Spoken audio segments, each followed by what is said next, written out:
Giannis Antetokounmpo is amazing because of his long arms, how he plays near the basket, his energy, and this building shakes because of his fun personality. So guys, this amazing player, stop. What's wrong with you? He could be amazing on the court and off the court too. You know what I mean? Giannis has made fans love him from the moment he became famous. So with all that said, how is it possible that almost half the basketball teams didn't pick him on NBA draft night? How could so many NBA coaches and team bosses not notice such an athletic kid, and what made one talent scout so sure about him that he put his whole job on the line? To answer those questions, we have to go back to Greece in the mid-1990s, that after years of having a hard time in their home country, Nigeria. Giannis's parents moved the family to Athens, Greece. But sadly, the move didn't help them do better. You see, without being Greek citizens, Giannis's parents couldn't find steady jobs. Because of this, Giannis and his brothers had to work on the streets as kids, selling anything they could find, from watches to DVDs. And according to Giannis, he was a really good salesman as a young boy. His best tip was to never give up when someone said no. And it's that never give up attitude that would eventually bring Giannis and his family to success. But they weren't quite there just yet, as the story goes. One day, 13-year-old Giannis and his brothers were playing tag in the streets of Athens when suddenly they were seen by a local basketball coach. According to the coach, the moment he saw Giannis's long arms, he felt like God was talking directly to him. So he listened to God's message and invited the brothers to join his semi-pro team. In exchange, he agreed to help the family out with money. How could Giannis possibly say no? From then on, Giannis and his brothers started learning basketball while still working long hours selling different things on the streets.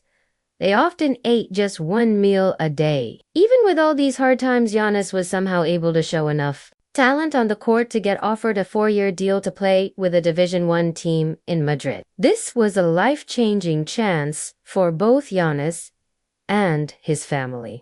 But little did they know, an even bigger opportunity was waiting just around the corner. One day, Giannis's older brother Thanasis met 2 talent agents while he was out working on the streets. Somehow, Thanasis was able to convince these 2 men to come watch Giannis play in an open gym. Inspired by Giannis's play, one of the agents took a video of him and sent it to a man in the United States named Junior, a scout for the Charlotte Hornets. According to Arbo, he still remembers getting that message to this day. That grainy video of Giannis grabbing rebounds and dunking amazed him with his potential. He quickly sent the video of Giannis to assistant GM Tim Connolly. From that point on, Giannis was officially an NBA prospect. Now, the only question was which team was going to be brave enough to take a chance on him. You see, going into the 2013 draft, Giannis was a pretty risky choice. First, he was super skinny. Second, he couldn't shoot. And third, he had just started playing basketball a couple years ago. So his understanding of the game was going to take a while. Because of these things, most draft lists had Giannis being picked just outside the lottery, which ended up being 100% right. But before we get into Giannis, we have to go through the guys who were picked before him, a mix of players whose careers ranged from an all-star to possibly the biggest disappointment in draft history, which brings us finally to the number 1 pick, Anthony Bennett from Toronto. Anthony Bennett is quite possibly the most disappointing #1 pick of all time after being drafted first overall. Bennett only ended up playing in the league for 4 seasons. And unlike other busts, it wasn't injuries that ruined his career, but instead it was his own work habits, or lack of them. Questions about Bennett's fitness started right away for the Cavs as he showed up to training camp 15 pounds overweight. From there, he went on to miss his first 16 shot attempts of his career. Right from the start, it was clear that this guy had no business playing on an NBA court. So just 1 year after drafting him, Bennett was traded to the Minnesota in a package that helped the Cavs get Kevin Love. This was the first in a series of changes that would end in Bennett being out of the league completely. It was an unheard of fall for a first overall pick. Now, with all that being said, it's pretty hard to imagine the Cavs drafting Giannis with this pick. You see, even though Giannis and Bennett were pretty raw as prospects, Anthony Bennett was the safer choice by far. He had just played really well at UNLV against much tougher competition than Giannis had faced in his short time playing overseas.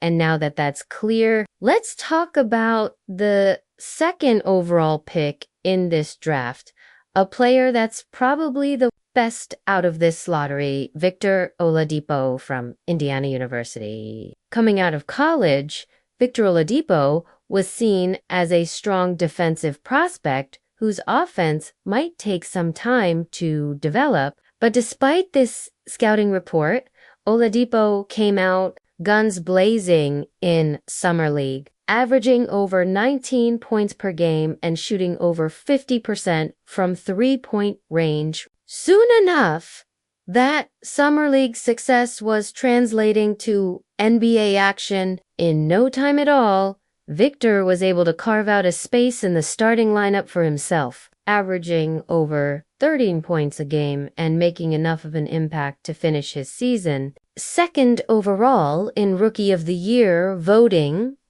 Despite all this success, Victor's time in Orlando ended up being pretty short, ending in him being traded to OKC just after his 3rd season. So what happened?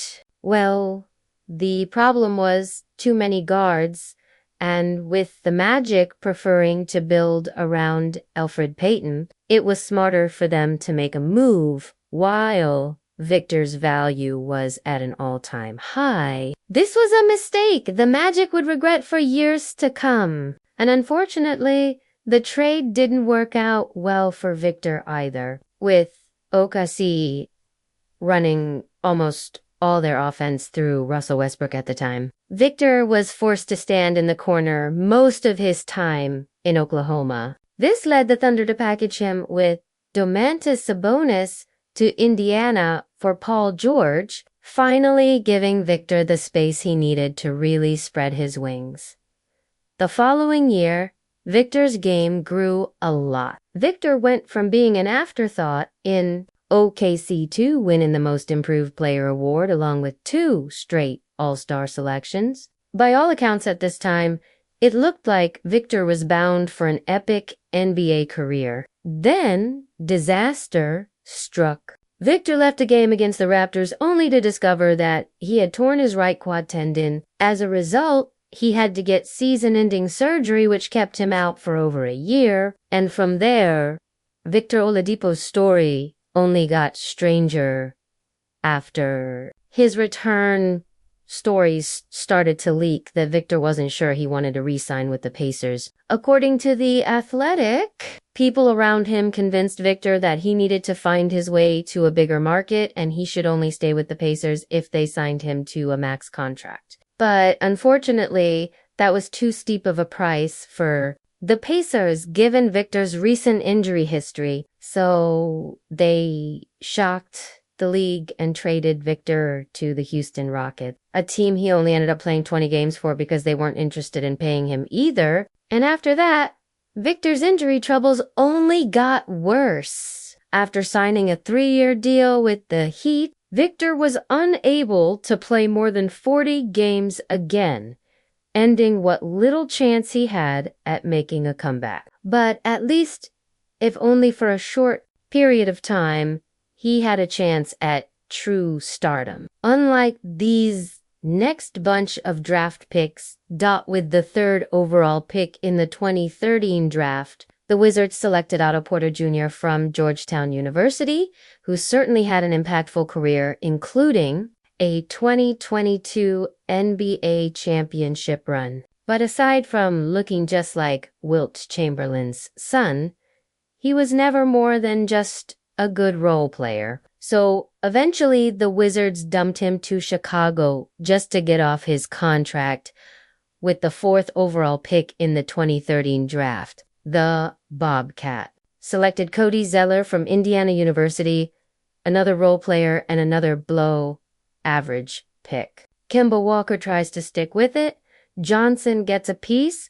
Zeller, though, what more can you expect from a team that had just gone 7-59 2 years before? You know, they don't call MJ the GOAT GM after all, and with the 5th and 6th picks in the 2013 draft, we got more of the same, 2 more centers, 2 more boring careers. Alex Len bounced around the league, offering some solid backup big man minutes, and Nerlens Noel ended up doing mostly the same. With hindsight, it's pretty hard to justify picking these 2 big men over Giannis. But what we have to remember is each of these guys had way more basketball experience than Giannis did by a wide margin. And some teams weren't interested in taking big men no matter how much potential they had.